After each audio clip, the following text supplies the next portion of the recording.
Fala pessoal, sejam todos muito bem-vindos. Eu me chamo Antônio Jorge. É uma grande satisfação estar com vocês novamente nesse episódio do My Farm AgroCast. Pela primeira vez, acho que nós vamos receber alguém que vai falar sobre solos aqui. Então, estamos inaugurando, né, aqui, estamos abrindo área, né, para quem está chegando na área de solos. E dessa vez nós temos um convidado especial. Nicolás. Fala pessoal, sejam todos muito bem-vindos. Hoje nós estamos aqui com Felipe Bertol. O Felipe, ele fez a graduação dele em agronomia na Universidade Federal de Santa Maria, terminou o mestrado já na Universidade Federal do Rio Grande do Sul e agora está concluindo o doutorado também na mesma instituição. E o Felipe é pesquisador a partir de solos, nutrição e sistemas de produção da Fundação Mato Grosso. Então, Felipe, seja muito bem-vindo. Obrigado, Ângelo. Obrigado, Antônio.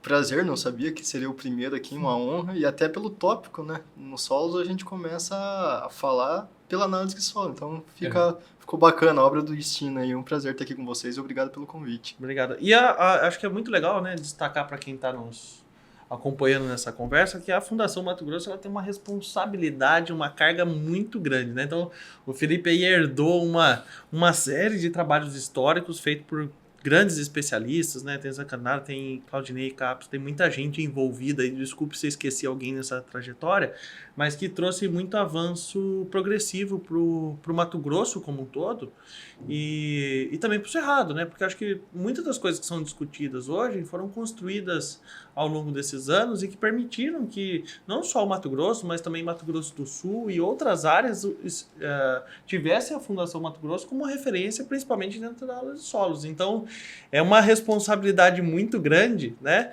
E é legal se você puder compartilhar um pouquinho da sua história, sabe? Apesar do Nicolas ter falado das suas competências, como é que você veio parar aqui, né? Onde que existe essa paixão, por exemplo, pela ciência do solo? Não, bacana, realmente. Responsabilidade é um negócio que a Fundação tem bastante e a gente tenta manter o nível. Mas eu sou natural do Paraná, de Foz do Iguaçu, cidade grande, mas quando ia pro campo, lá pra terra dos meus avós, a gente começa a pegar paixão por aquilo e nunca se vê fazendo outra coisa. E daí quando eu fui escolher a faculdade, naturalmente veio a agronomia e, bom, vamos para onde? Daí você começa a levantar onde você quer. Eu gostaria de ir para Maringá, que é uma universidade bacana. E meu pai, não, faz Santa Maria, o vestibular. Teu primo se formou lá em engenharia civil, é uma baita universidade e tudo mais. Falei, vou tentar, mas não era nem assim perto. Acabei passando, passei em outros também, mas fui olhar a Universidade Federal de Santa Maria, muito boa, uma referência assim, em termos de estrutura. Imagina, você tinha aula do campo andando a pé, do centro até a várzea ou a coxilha, que são as áreas experimental. Então, ali, né, muito boa a universidade. E lá tem um centro de ciências rurais, que é onde que fica a agronomia, e ele tem, naturalmente, o departamento de solos, que é muito consolidado. A parte de física do solo é muito forte. E no segundo semestre tem é cedo, que nem nós estávamos discutindo sobre sociologia, tem assuntos muito importantes que a gente pega tão cedo. E eu gostei da parte de solos, fundamentos de solos. Daí tem um monte de disciplina, eu acho que são 6 disciplinas de solo. E gostei, fui pro laboratório de física, o professor Dalvo José Reinert, e fiquei ali, cara, aprendendo sobre... Ali é tudo que é análise de física do solo, compactação, plantas de cobertura, escoamento superficial. Tinha uma conversa muito boa com a galera de conservação do solo. E lá no nono semestre você sai para fazer estágio e volta pro 10º pro TCC, ou você atrasa uma disciplina e sai no 10º e depois você sai pro mercado de trabalho. Uhum. Como eu sempre tive o intuito de fazer um mestrado e um doutorado, eu falei, não, vou sair no nono, pego experiência, no 10º eu volto, me preparo para os processos seletivos e tudo bem. Saí no nono e vim para a Fundação Mato Grosso, consegui um estágio na Fundação Mato Grosso e foi quando eu gostei muito da parte de fertilidade e nutrição, que é o que mais se trabalha na ciência do solo em âmbito comercial, digamos assim. Eu gostei daquilo, falei, puxa, aqui é um negócio que eu quero saber mais. Sabia bastante da física, agora vamos para a fertilidade. Voltei para o Sul para fazer o 10º semestre, falei, não, vou fazer os processos seletivos para professores de fertilidade. E nesse meio termo eu conheci a Amanda e o grupo ali, o IRJEB, da URGS, que fala bastante de fertilidade, o Thales Check, a Amanda Martins.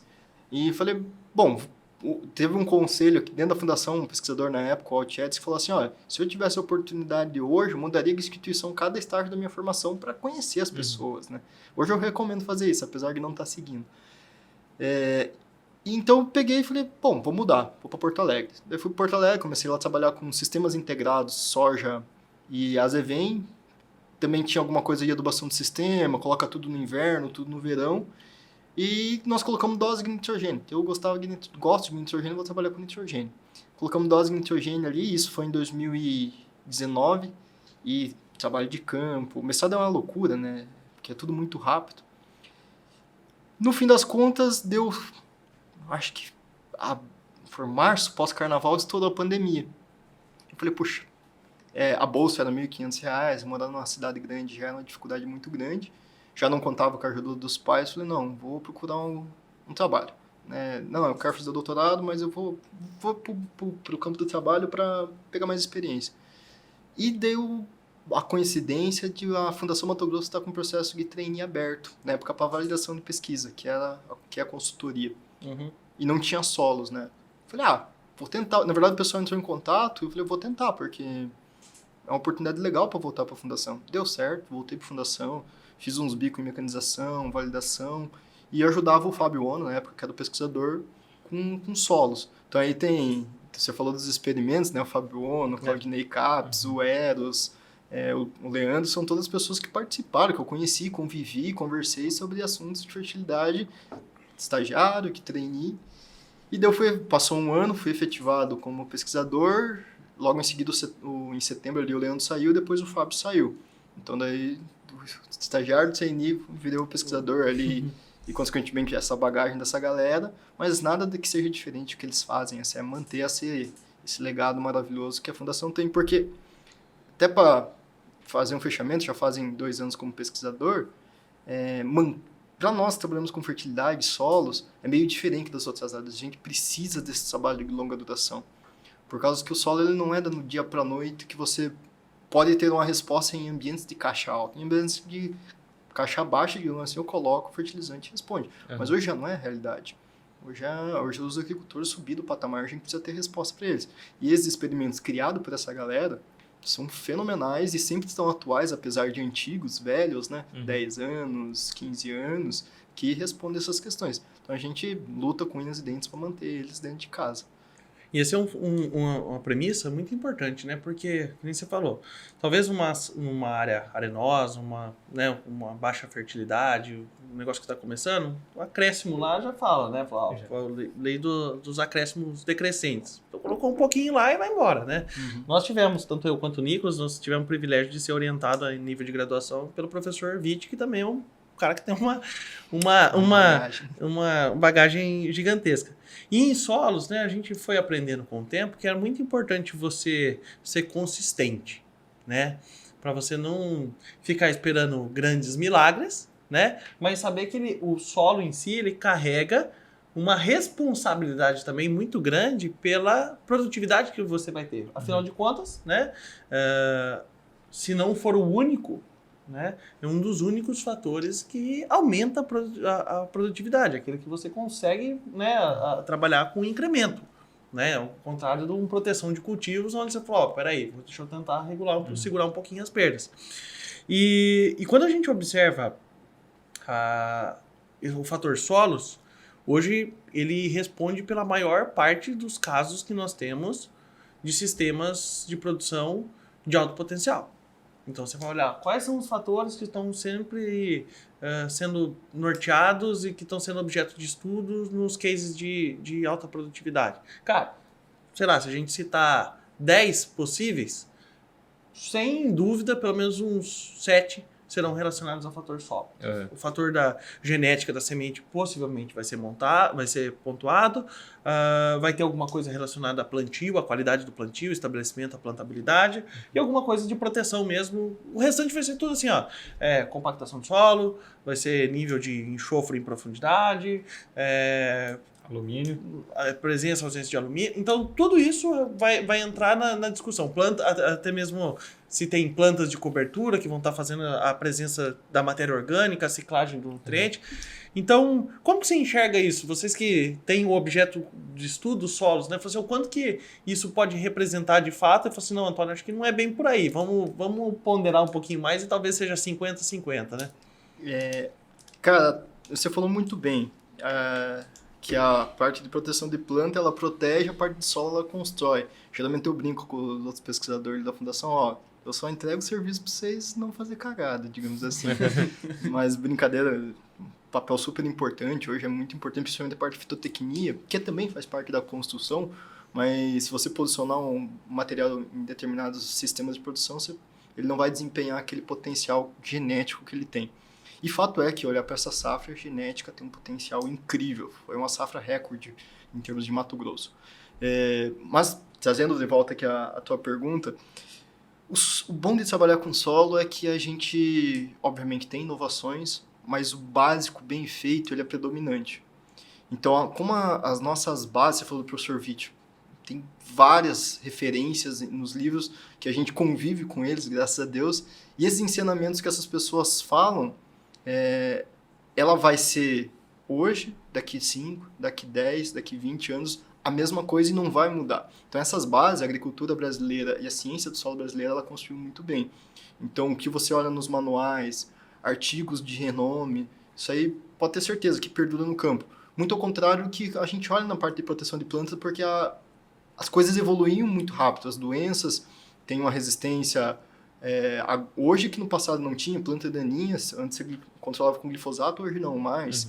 Pragas, mesma coisa, tem a tecnologia VIP, hoje já não tem mais. Então essas coisas exigem uma evolução da inovação muito rápida. E o solo, se você olhar para a base, ele é bem feito. E a mesma coisa quando eu vou para as inovações, quando a gente fala em relação a produtos e tecnologias para aumentar a produtividade. Eu tô com a base bem feita? Essa é a pergunta que eu acho que tem que ser feita. Eu tô com a base bem feita? Tô com a base bem feita. Então, beleza. Como que esses produtos vão me agregar dentro do cenário que eu tô com a base bem feita? Não tô com a base bem feita? Poxa, será que essa tecnologia aqui, ajuste fino, ela vai fazer totalmente diferença onde eu tenho toxidez para o alumínio? Porque com toxidez para o alumínio, não tem planta que coloque raiz, que vai buscar nutriente, que vai estar saudável.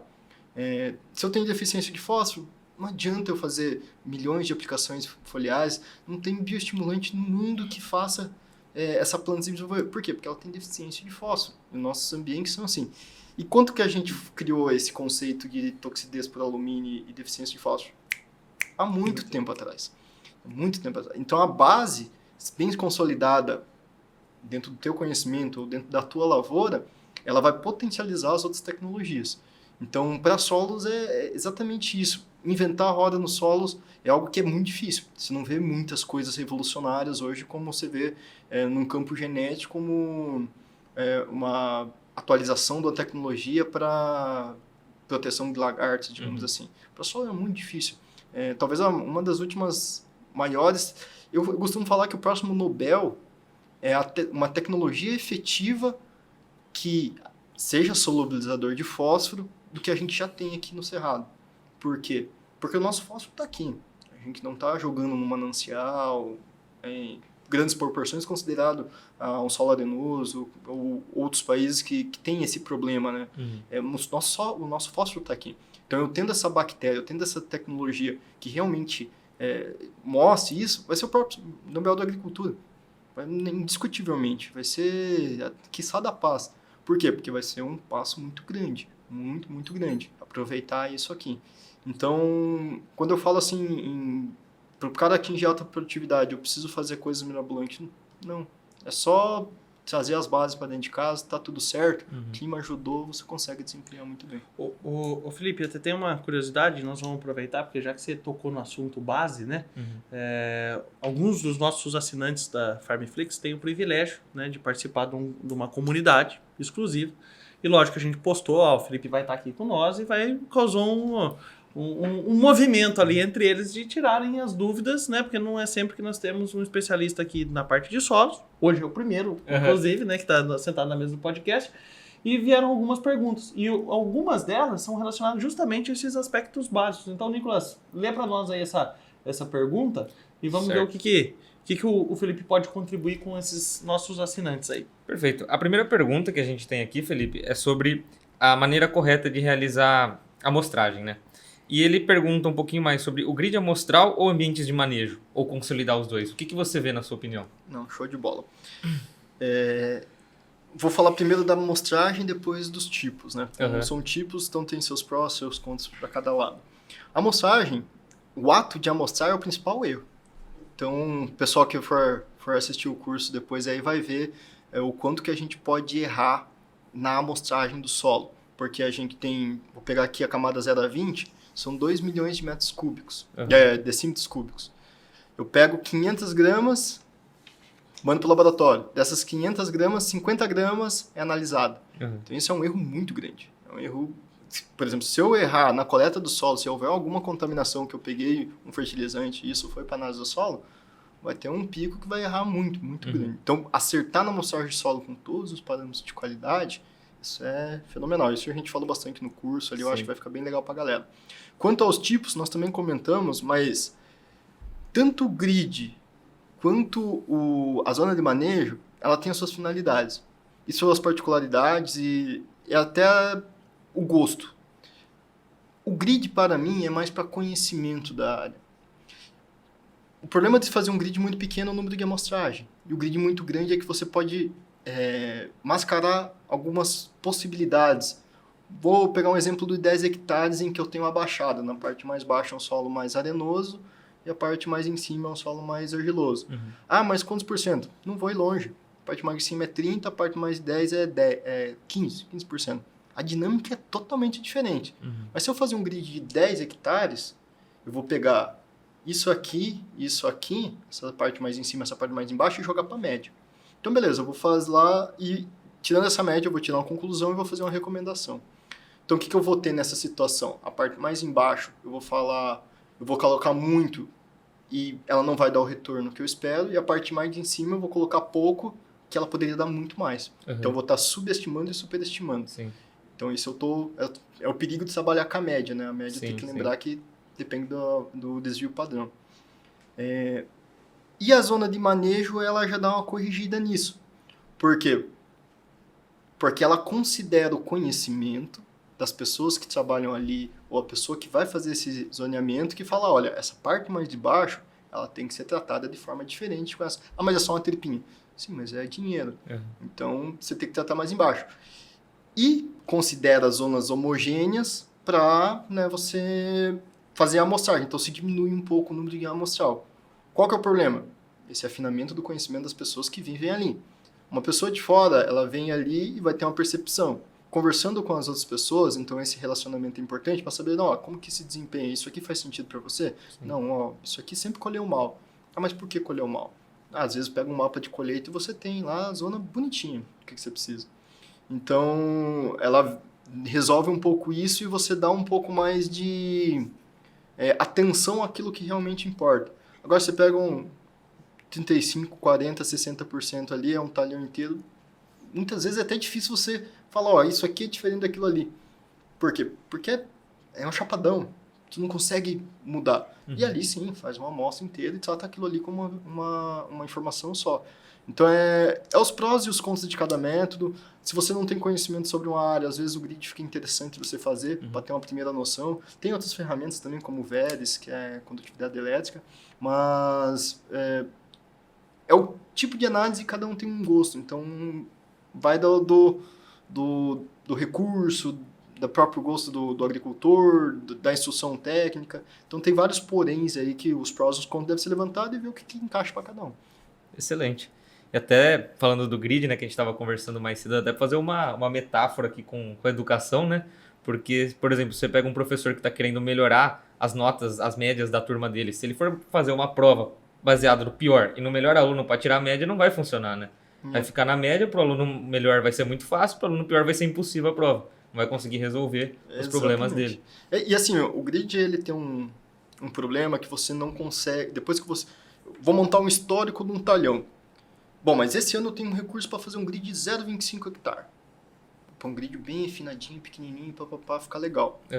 Mas outro ano me corta um recurso e eu só posso fazer esse grid aí por 0,5, 1 hectare.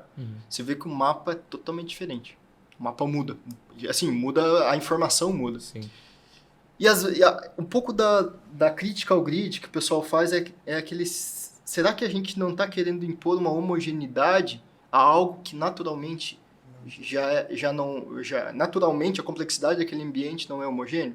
Então você pega um mapa, você tenta corrigir aquela homogeneidade baseada no mapa de grid. No outro ano você vai ver que você criou outra homogeneidade, porque você aplicou coisas diferentes. Sim. A zona de manejo, que eu particularmente gosto, é você falar para o teu ambiente, para o teu sistema de produção, eu vou te tratar diferente conforme o seu potencial. Então, você vai tratar o aluno pior com a prova para desafiá-lo Sim. e vai tratar o aluno melhor com a prova para desafiá-lo. Então, basicamente E não isso. pode ser a mesma prova. Não pode ser a mesma prova. Então, vou fazer uma taxa variável? Poxa, ajuda. Vou fazer uma fertilização diferenciada? Vou fazer um sistema de produção diferenciado? Não adianta ficar forçando milho numa área que não vai me entregar a produção de milho. O que eu preciso fazer? Focar na soja. Uhum. Porque é a principal cultura. Ou focar na cultura de interesse, o algodão, que seja. Mas forçar 2 culturas naquele ambiente não vai ser economicamente viável. Então, você vai tratar ele com o potencial que ele tem. Então, essa zona de manejo... O grid também dá para fazer isso, tá? Dá para fazer isso desde que você tenha o conhecimento daquilo e tudo mais, mas a zona de manejo é um tipo mais fácil, que você consegue delimitar isso. Tem que ter o conhecimento para fazer as zonas, né? Uhum. Isso aqui é assim, isso aqui é assado, isso aqui tem um histórico assim. E a zona você consegue mudar ela sem problema nenhum. Então, por exemplo, esse ano esses 10 metros, esses 10 hectares aqui desempenharam dessa forma. Puxa, mas os 20 aqui para cima desempenharam da mesma forma. E a mesma coisa. Então, beleza, minha zona de manejo vai ser maior aqui para me tratar isso aqui da mesma forma. Eu não tenho esse problema de grid, né? De eu ter recurso para fazer ou não, eu precisar mudar e o mapa muda, consequentemente. Então, isso é importante. São tipos e essa discussão é eterna. Então, tenho as críticas dos 2 lados. Perfeito. Vou fazer mais uma pergunta aqui do pessoal da comunidade. E se você quiser participar da comunidade, a gente vai deixar o QR Code aqui para você conhecer um pouquinho mais e ter a oportunidade de fazer as perguntas para os próximos podcasts, né? A pergunta aqui do Vinícius. Em relação ao magnésio, quantos por cento da CTC você vê como ideal para as altas produtividades? Essa pergunta é polêmica, digamos assim. Bom, em alguns ambientes, as relações elas mostram a cara e por isso que elas são estudadas. Senão ninguém falaria em relações. Mas, particularmente, nós da ciência do solo, eu e as pessoas que eu converso não gostam de falar em relações. Porque a análise de solo, você olha a planta, esse que é o interesse final. Sim. A gente está trabalhando com o solo porque a planta vai olhar aquele ambiente e vai querer captar a melhor condição para sobreviver. Sendo nutriente, sendo em água, sendo o que for. Então, olhar relações é coisa de ser humano, é coisa de planta. Então, nós fazemos relações para ter uma ponderação. Então, o primeiro aspecto que eu gostaria de falar para o Vinícius é, olhe teor. Você tendo teor e esse magnésio chegando à planta, como que chega a planta? Por água. Então, tem que ter água. Né? Tem que ter um ambiente que favoreça, porque a planta bebe água e os nutrientes vêm junto. Né? Então, eu tendo magnésio suficiente na minha análise de solo, meu ambiente, eu sei que eu faço históricos recorrentes de calcário dolomítico e tudo mais, tudo bem. Quando eu falo em cálculos, até cálculos da saturação de base, tem um erro embutido. Por exemplo, eu pego uma amostra, que a gente já falou que tem um erro, e vou analisar a saturação por base. Então, a primeira coisa que eu vou fazer é a soma de base. Então, eu vou fazer a análise de cálcio, análise de magnésio, análise de potássio. Cada análise, ela tem um erro. Um erro da pessoa que fez, um erro embutido, enfim, cada um tem um erro. Tem que dividir a soma de base pela CTC. CTC é a soma de base mais H mais AL. H mais AL também tem um erro. Um faz por SBP, o outro faz por acetato de cálcio, assim por diante. E você gera um cálculo vezes 100. Então, você está somando erros dentro de um cálculo de V%. E daí você vai lá e recomenda calcário baseado no método de V%. Não é errado. A gente faz isso, é um método que se encaixa muito bem e tudo mais. Mas tem que haver ponderações. Então, tudo que a gente calcula, a gente está somando erros para chegar no objetivo. Então, se eu pegar a questão do magnésio, quantas porcentagens de magnésio na CTC? CTC é um cálculo. CTC ela não existe no solo. É um conceito que nós criamos, capacidade de troca de cátions. Mas como que a gente faz capacidade de troca de cátions? Somando os cátions. É para nós se comunicar melhor, para nós ter parâmetros de mexer, para nós ter parâmetros de comunicar. Mas no solo, isso não existe, assim, tá tudo junto, tudo acontecendo, CTC, CTA, PCZ, tá tudo no mesmo ambiente. É que nem se fala de fisiologia. Você isola uma coisa para tu entender, mas na verdade tá acontecendo tudo junto. Então é um cálculo que vai te dar um número. Uns falam mais, outros falam menos, eu não gosto nem de falar. Porque o que importa mesmo para a planta e para nós é a porcentagem de magnésio. É a quantidade de magnésio. E isso que a planta vai ver, isso que está lá no campo. Então, você tendo a quantidade de magnésio suficiente, A gente fala aí, eu acho que, me perdoe se eu estiver errado, mas em torno de 0,7. O boletim do Cerrado fala bem certinho, eu acho que é 0,5 limite, mas a gente, pela fundação, pela experiência, fala um pouquinho mais. É o suficiente, altas produtividades respondem a isso e tá ótimo, tá maravilhoso. Óbvio. Felipe, produzi mais onde que eu tinha mais magnésio. Claro, você produziu mais. Então você tinha uma necessidade muito maior naquele ambiente. Se você tinha magnésio para isso, top. Muito bom, porque a planta procurou mais porque ela tinha capacidade genética, climática para produzir mais e não foi limitado por esse padrão. Por exemplo, esse ano a gente viu resposta a potássio em doses altíssimas. Mas por quê? Porque esse ano exigiu muito potássio, tanto da soja quanto do algodão, exigiu o potássio da planta. Por quê? Rasgou de produzir. E são 2 bombas de potássio, né? Então, doses mais altas fazem com que você tenha. Sempre vai ser assim? Não, esse ano foi exceção. Todo mundo você conversa e fala, não, esse ano foi exceção. No futuro, Bertol, o futuro ficou 80 sacos por hectare, um negócio comum para nós. Agora a gente quer 100, 120, assim por diante. As nossas doses de potássio elas vão subir naturalmente, por causa da filosofia de reposição. Magnésio, cálcio, mesma coisa. E tem uma coisa que é muito importante, a gente acostuma, né, com essa questão das relações, por ver, às vezes, outros colegas, né, que gostam de trabalhar um pouquinho mais, só que é fácil você fazer uma pequena separação disso daí, né, falar assim, o próprio solo argiloso, o solo arenoso, vamos falar assim, pela capacidade dele, né, que a gente está falando da CTC, esse tipo de coisa, às vezes uma dose baixa, né, de magnésio pode trazer uma porcentagem de saturação muito alta para você, né, do magnésio na CTC. Essa relação ela fica visualmente favorável, mas não tem teores absolutos para a planta se desenvolver. Isso é muito comum ver em áreas arenosas. Então você pega lá o cara, às vezes, e a gente tem experiência disso na época ainda do outro lado de indústria, o cara botava pivô numa área arenosa, o mapa da agricultura de precisão era tudo azulzinho, coisa mais linda do mundo. Só que produzia nada, produzia 30 sacos de soja, 40 sacos. Mas por quê? Os teores e erros, assim, grosseiros, cara.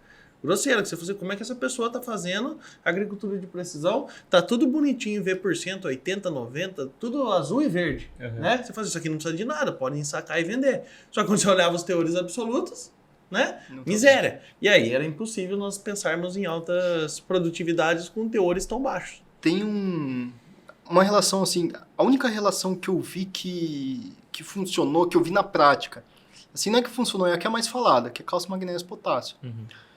Por quê? Porque os 3 competem pelo mesmo sítio de absorção. Então isso fisiologicamente faz sentido. Em áreas argilosas acontece? Olha, eu nunca vi. Nunca vi deficiência de cálcio por colocar mais magnésio, até porque isso é muito incomum, mas nunca vi deficiência de cálcio ou magnésio por colocar mais potássio. Dificilmente, tendo os teor. Agora, uma situação que eu vi foi lá em Campo Novo Parecis, no CETEC, no hoje, que tem um experimento lá, a área em si, ela tem um histórico de calcário calcítico. Calcário calcítico, para quem não sabe, é só cálcio, basicamente. Então você sobe os teores de cálcio lá em cima. O magnésio, consequentemente, fica baixo. E o experimento era de potássio. Então o que a planta está fazendo? Absorvendo muito cálcio, porque tem, e aí chega a beirar um consumo de luxo, porque a planta, para isso, ela não tem uma regulação muito grande. Potássio a gente colocou bastante, porque era um ensaio, tinha doses e tudo mais. O que você via lá? Deficiência de magnésio. Opa, solo arenoso e com histórico que justifica a prática. Sim. Quanto que isso vai aparecer no solo argiloso? A teoria bate, nunca vi. Mas nesse caso aí é mais por uma questão fisiológica e de você somar vários fatores que culminam a essa deficiência.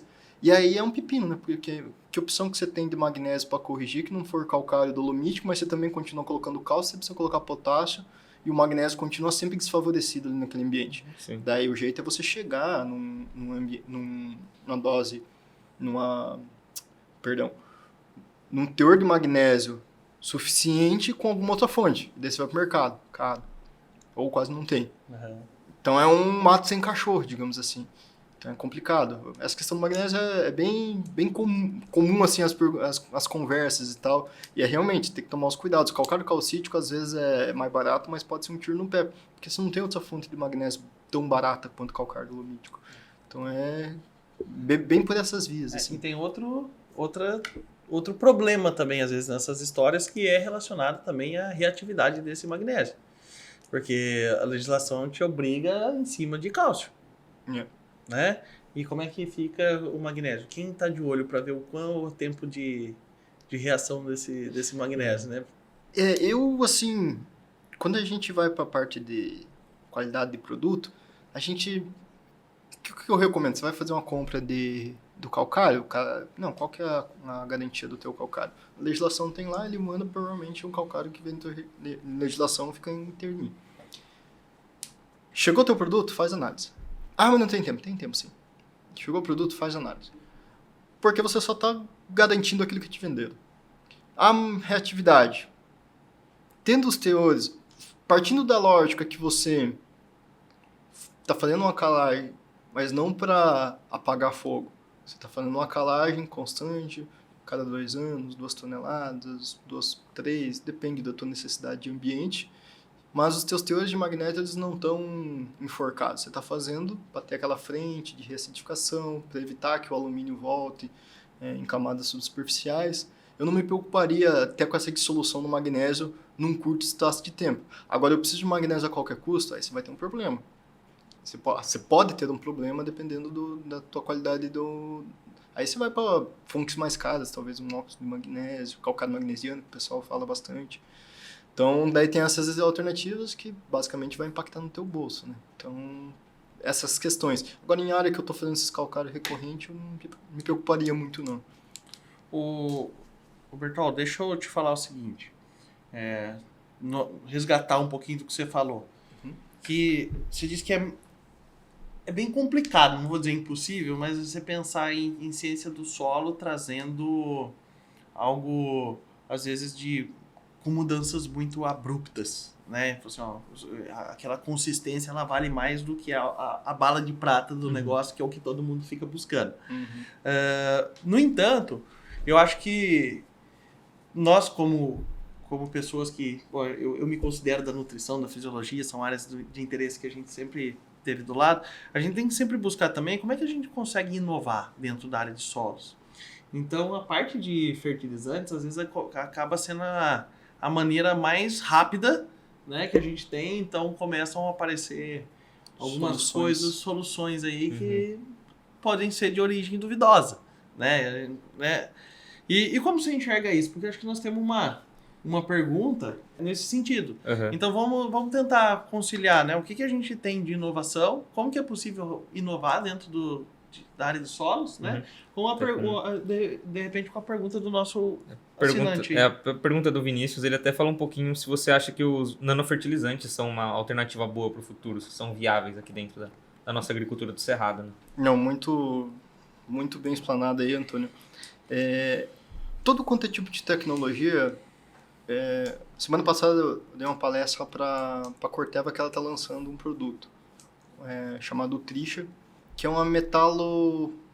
Eu não vou saber o nome certinho, mas é um organismo de fixação de vida livre que é aplicado via foliar e tem a promessa de fixação biológica. E conversando com eles, eu falo, pessoal, tudo quanto é tipo... Ainda mais micro-organismo, tem que testar. Então, a forma de você inovar na agricultura tem várias.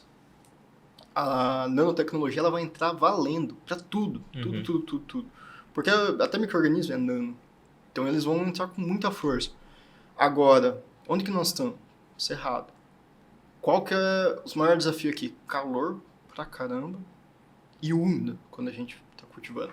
Isso aí é um desafio tremendo para tudo, basicamente. Tecnologia de aplicação hoje a gente comenta bastante por quê? Por causa que até se aplicar de manhã é um efeito, meio-dia outro efeito, final da tarde outro efeito. Né? Para nano, acredito que tem que ser testado. Vai substituir o fertilizante convencional? Cara, é um desafio muito grande. Porque se for ver, as relações de massa e volume mudam muito. E se você for, vamos fazer suprir toda a necessidade da planta via ureia diluída em água. Você vai ter que aplicar um caminhão de água em cima de uma planta. Por causa dos cálculos, esticometria e tudo mais. A nanopartícula vai vir para quebrar essas paradigmas. Como que essas tecnologias? Eu acho que até segredo industrial. Mas tem que ser testado. E aí, como se for ferramenta de compor um rol de atividades, bacana. Eu acho que Mato Grosso é o lugar mais adepto para isso. Micro-organismos é a mesma coisa. A gente testa bastante coisa na fundação. O que que eu gosto sempre de falar para as empresas é o seguinte: não, Felipe, testa esse micro-organismo aqui. Tá, o que ele faz? Não, ele faz isso. Beleza. Da onde que ele vem? Não, a gente isolou lá não sei aonde, e tudo mais. Tá, quanto tempo que você quer que eu teste? Não, soja aqui só esse ano. Falei, gente, é um pouco de covardia com esse micro-organismo, vocês não acham? Porque vocês estão trazendo ele para um ambiente de cerrado, com uma soja de 95, 100 dias, que tem uma necessidade muito grande de várias outras coisas, e tem muitos micro-organismos ali que vão competir com esse mesmo micro-organismo que você está aplicando, e você quer que ele, em um ano, tenha todo o retorno. Tem que ser uma tecnologia muito assertiva, vamos testar. Mas um ano eu acho muito pouco. Tem que ter uma colonização, tem que ter uma constância naquele ambiente para você gerar uma colônia, assim por diante. Eu entendo muito pouco, mas me soa estranho, naturalmente estranho. Então, tudo quanto é tipo de tecnologia tem que ser testado, mas tem que ser testado do jeito certo. Vocês falaram do professor Witt, parte de ciência, fisiologia, nutrição. Como que se testa do jeito certo? Delineamento experimental muito bem feito. Hoje há uma tendência muito bem clara de aumento de repetições para pegar produtos técnicos. O que são produtos técnicos? Aquele produto que a pessoa chega e fala, não, isso aqui até agrega 1, 2 sacos. Dentro da estatística, isso não pega. A variabilidade é muito alta para os ambientes que a gente trabalha. Então, como que você mitiga isso? Aumentando repetição e fazendo um delineamento muito focado naquela resposta que você tem. Então, a pesquisa ela tem essa responsabilidade muito grande. Você fala, ó, essa nanotecnologia funciona, esse micro-organismo funciona, aonde? Funciona assim, funciona assado, funciona de tal forma. Então, assim, quando essas tecnologias chegam, tem que ser testada aqui, tem que ser testada etiquira, sapesar o sistema soja-milho, soja-algodão, 1, 2, 3 anos, tal resposta. Daí você chega para o agricultor e fala, olha, o posicionamento de sapezal é assim, o posicionamento de etiquira é assim, o posicionamento lá no norte é assim. No Vale do Araguaia é totalmente diferente. Ou você fala, olha, não funciona. Nem adianta não estar no mercado, porque não funciona. Então, essa é a responsabilidade da pesquisa. Minha responsabilidade, a responsabilidade da fundação, é ajudar as empresas como esses produtos que chegam novos desempenham. E, cara, eu sou bem mente aberta, assim. Eu tenho minhas convicções, assim, eu sou meio cético, sou bem cético para as coisas, mas mostrou que comprovou, bom, poxa, como que é? Quero saber mais. Ah, mas você chegou na beirada do industrial, porque a gente é curioso depois, não é certo? Não, fala, vamos conversar. O que é? Como que funciona? Explica aí, calcula, vamos ver. Porque, poxa, uma coisa nova. Algo que, se você for falar com o professor Witt, ele vai largar os cachorros. Dependendo do assunto. Sim. Então. A gente conhece bem. Alguns deles. Então, dependendo do assunto, ele vai largar os cachorros. Por quê? Porque a base é muito forte. E daí você, quando, poxa, não funciona, peraí, vamos ver o que é isso aqui mesmo. Às vezes é um aspecto fisiológico que a gente nunca imaginou que aquilo ali. E funciona. Vou dar um exemplo, a gente lembra uma passagem assim, que você falava, o professor aplicava aminoácido em planta, ele falava, isso aqui é da carne pra vaca. Entendeu? Não faz sentido nenhum. Entendeu? Mas hoje a gente, com o avanço das informações, da tecnologia, a gente sabe que hoje é uma pessoa que é super difusora desse tipo de tecnologia e foi convencida através de ciência, de pessoas que fazem trabalho diferenciado, que isso e tem resposta, né, cara? Agora, então, você convence uma pessoa desse calibre, consciência, porque é a única forma de você fazer isso, é porque tem segurança. Exato. Ô Felipe, a fundação tem um papel muito grande, né, na difusão de conhecimento técnico para as pessoas, para os agricultores. Poxa, são décadas aí de atuação.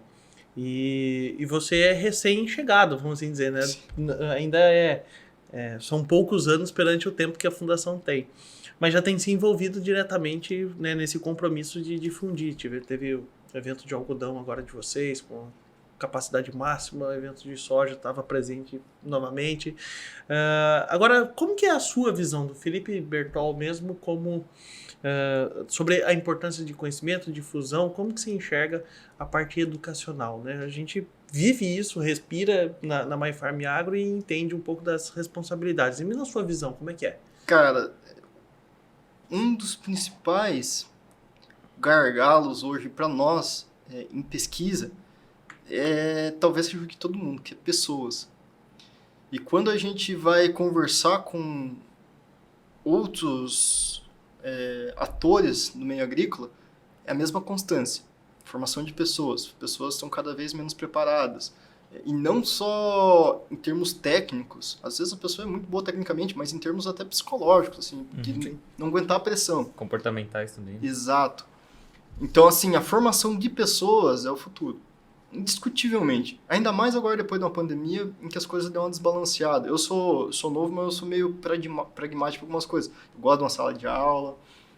Eu tô aprendendo, por incrível que pareça, eu tô aprendendo com online. Tô me adaptando agora. O curso NCA muito bom para isso. E aí o educacional eu acho que vem firme, porque se pegar o exemplo do NCA, ele ajudou pessoas que moram lá em Sapezal, por mais que elas não conseguiam ir pro curso, elas viveram aquele curso através das filmagens. Uhum. Então, cara, educacional para aqueles caras foi fenomenal, foi fundamental. Então, formar pessoas, eu acho que é o futuro e o que vocês estão fazendo aqui é sensacional. O que a gente faz dentro da fundação é bom também. Muitas vezes a gente, nos encontros técnicos, tanto de soja quanto no de algodão, a gente abriu de forma gratuita para algumas universidades, só para os caras estar lá. Para falar, ó, a fundação existe, a nossa forma de fazer pesquisa é essa, e o nosso conhecimento é esse. E as coisas vão se juntando. Eu costumo falar que se um dia alguém lá no futuro falar bem assim, putz, eu aprendi esse 1% aqui com... 1% é muito. 0,5% aqui com o Felipe naquela palestra tal, ou naquele curso tal, já pagou minha faculdade. Tá ótimo. Por quê? Porque aquela pessoa teve um sucesso na carreira dele e aprendeu alguma coisa comigo. Então, como vocês geram muitos cursos bons, materiais, livros bons, fundamental, isso aí é um caminho sem volta. Até porque eu acho que as coisas estão muito fáceis. Hoje você pega o celular, você tem todas as informações ali. Então, se a pessoa está predisposta a ir atrás da informação, que não é só pegar o celular e conversar com ele, ela para o tempo dela para sentar na frente do computador, assistir um curso, ou se deslocar 300 quilômetros para ir lá ver o Guilherme falar de algodão, é porque aquilo ali vai fazer a diferença dela. Porque senão ela pegar o celular aqui, não, qual que é a dose de 2,4-D na soja? Mas daí ele vai saber que fita. E aí? Então, ele foi lá e viu qual que é a fita do 2,4-D. Uhum. Tô falando isso aqui, mas não é nem minha área. Pode ser que eu esteja totalmente errado. Sim. Mas ele vai lá e vê, ó, isso aqui, ó, se você não aplicar regulador, ó, o que acontece. Então, essa é educacional. E aí que vem, cara. Isso aí que eu costumo brigar lá. Você tem que ser inovador. Podcast é inovador, todo mundo para aqui, ainda mais no Mato Grosso, que é viagem distante. É inovador você estar escutando podcast dentro do carro. Eu vim enfiar essas viagens sempre. Tenho os meus favoritos e tudo mais. Como que você faz as pessoas que têm o celular na mão prestar atenção em você? Curso rápido, que nem a gente tava conversando, 5, 6 minutos. Tempo que o cara precisa para almoçar, um curso ali, ó, putz, meia hora, não vou fazer. Não, 6 minutos. Que meia hora parece muito já, né? Parece um... Não, é só sábado de manhã. Não, mas sábado de manhã... Mas é só sábado de manhã, 2 vezes no mês. É inovação. Você mastiga para ele fazer. Então, isso é você entender a rotina do cara, saber que ele não tem muita paciência para ter informação. Dia de campo, para nós, é um Deus nos acuda. Só que a gente faz porque é a nossa forma de difusão. Mas cada vez vem menos. Vai dar um problema, daí enche de gente. Mas geralmente vem menos. Mas o cara que vai lá, ele vai com a faca nos dentes por conhecimento. E aí fica gratificante o negócio, porque você está falando para quem interessa. Sim. Então, cada vez que vocês inovam na forma de transmitir informação, de parte educacional, caminho sem volta para mim. Caminho sem volta. Então, esse é meu ponto de vista. E eu, como uma pessoa que gostaria de ser professor, ou futuramente vou arrumar minha vida para esse lado, acho que vai ser um desafio ainda. O modelo tradicional de sala de aula não é que ele está fadado ao fracasso. Eu ainda acredito nele, mas eu vejo que tem que ser complementado com algumas outras formas de se fazer isso. Cada vez prender mais. Até porque prender a atenção de geração nova não tá fácil. Sim. Inclusive, vou te deixar muito feliz, né? Porque, assim, são milhares de assinantes da Farmflix. Então, assim, vai ter uma galera que vai assistir e depois, se você quiser, a gente fala, pô, não foi só uma pessoa que... É uma responsabilidade. que aprendeu com alguma coisa que você falou. Então, essa série que você produziu em parceria com a My Farm Agro, ela já entra no ar trazendo aspectos relacionados à fertilidade, né, a amostragem, alguns pontos que nós acreditamos ser a base do início. Na verdade, assim... A base da agricultura. Exatamente, de onde a gente vai partir. E tem bastante gente lá para desfrutar do seu conhecimento e fazer isso de uma forma assimilável. Como você falou, são episódios curtos, a gente tem lá o Continua Onde Parou, então de repente você assistiu 3 episódios dele, entrou o cachorro latindo, a criança chorando, né? Você conseguiu aprender alguma coisa. Mas você conseguiu aprender e daqui a pouco você retoma aquele estudo, né? Esse podcast também ele é um podcast gratuito, então é uma maneira nossa de difundir um pouco, obviamente, um pouco do trabalho educacional nosso, mas também trazer informações de qualidade. E até, esse aí é até engraçado, cara, porque eu não sou diferente dessa geração, não, porque eu conversei com o Ângelo, falei, Ângelo, qual que eu assisto pra me inspirar a fazer também o curso? Ele falou, não, assiste esse aqui. Eu olhei assim, isso aí era de meio-dia, no horário do almoço. Falei, puta, 1 hora? Pá, mas vamos ver, né? Daí quando eu olhei os vídeos assim, 5 minutinhos e tudo mais, tal, eu falei, não, mas não é tão... Não é tão 1 hora assim, não né? Não é tão 1 hora assim. Diferente. Mas por causa que o formato ele faz com que seja mais rápido. E no final das contas, quando eu olhei meu horário de almoço, foi 1 hora. Porque eu parei, anotei, pensei e tudo mais. É um assunto que eu gostava, nutrição. Isso levou 1 hora, mas assim, quando você olha o vídeo, não fica um negócio maçante, então fica um negócio bacana. E até um dado que eu achei muito interessante de uma apresentação que a gente vai trazer, justamente sobre como educar as pessoas, né? Como fazer a educação ser um negócio diferente. Cara, a gente está competindo contra o TikTok, a gente está competindo contra o Instagram. E eu olhei uns dados, são uns números completamente absurdos, porque você vê, o Instagram posta cerca de 66 mil fotos por minuto. O TikTok são tipo, coisa de 13 mil vídeos por minuto, no YouTube são 500 horas por minuto de vídeo que fazem um upload. Como é que você compete com um negócio desse? Sem falar que é muito bom, né? Você ficar aqui você fica rolando por cima no modo automático. Então tem que ser um negócio diferente, tem que ser um negócio instigante pra pessoa ir lá e terminar. Você falar, ficar 1h30 sentado na frente do computador, às vezes as pessoas não conseguem, né? Nem começar. Mas começa com 12 minutos, com 5 minutos, a pessoa vai, pega no tranco e consegue fazer os seus avanços. Encaixa, né? Encaixa na rotina. Às vezes é até bom, não. O cara largar o celular. Beleza, vê um vídeo. Aqui, ó. Eu vou aprender alguma coisa. Porque a gente só dá risada e vê besteira no celular, né? Impressionante. Exatamente. Bom, nós já estamos com uma boa parte do nosso podcast já avançado, tá? Mas eu gostaria de agradecer muito, Felipe, primeiro por ter se disponibilizado de vir aqui compartilhar um pouco do seu conhecimento, da bagagem relacionada a solos, a fertilidade, a nutrição de plantas, pelo podcast em si, por vir trocar uma ideia e colocar um pouquinho da sua visão, né? Poder compartilhar com as outras pessoas. Também do Nicolas, né? Que conduziu aí essa interação entre a nossa comunidade lá da Farmflix e fazer um convite novamente para você que acompanhou a gente até aqui, né? Então, novamente, vamos deixar essa oferta especial para você que está acompanhando para adquirir conhecimento hoje com mais de 50 especialistas, né? São mais de 80 séries já publicadas dentro da Farmflix, todos os cursos com um certificado válido no território nacional, então, independente de ser um curso livre, você pode aproveitar ele na sua jornada acadêmica se você é um estudante, mas eu acho que o principal é a gente lembrar que o conhecimento não ocupa espaço. Algumas das vezes a gente vai ter que abrir mão de algumas coisas assim, mas a gente tem uma capacidade de armazenamento, né? A nossa capacidade de armazenamento de informação ela é expansível. Nosso HD. Né? Então a gente consegue assimilar conhecimento, mas o muito importante é que a gente consiga colocar em prática. Então, se você é um agricultor que eventualmente ainda não faz parte da Farmflix, entenda como uma grande oportunidade aprender com esses especialistas. Afinal de contas, a informação chega de uma forma muito precisa, muito mastigada, e aí você tem a oportunidade de colocar em prática.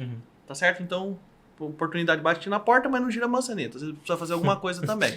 E você que é um engenheiro agrônomo, que hoje também é boa parte, a maior parte das pessoas que fazem parte da Farmflix, é a oportunidade sim de copiar, sem problema nenhum, o que o Felipe falou e replicar isso a nível de fazenda, porque você sozinho não conseguiria fazer esse trabalho e ter essa difusão. Né? Então, por mais que nós tenhamos iniciativas educacionais, não faria sentido, né, e um egoísmo muito grande a gente guardar isso único e exclusivamente para nós. Então, esse é o meu recado. Né? Então, vai lá, coloca em prática, leva para o agricultor que você assiste, leva para os outros colegas da Revenda, que com certeza, né, à medida que a gente escolhe as pessoas que sentam nessa mesa ou que vão para trás da nossa câmera, é porque a gente confia no trabalho. Então, eu queria agradecer a você imensamente aí pela informação, pelo conhecimento e por vir aqui e realmente entregar muito mais do que o combinado, tá certo? Então, seja muito bem-vindo, né? E esperamos que você, em breve, retorne aqui para contribuir ainda mais com o nosso projeto educacional. Obrigado, Felipe. Valeu, Antônio. Eu que agradeço, cara. Foi muito bacana o dia aqui com vocês hoje e precisando, conte comigo. Excelente. Pessoal, Uma boa semana a todos. Nos encontramos no próximo episódio e até mais. Tchau, tchau. Até mais.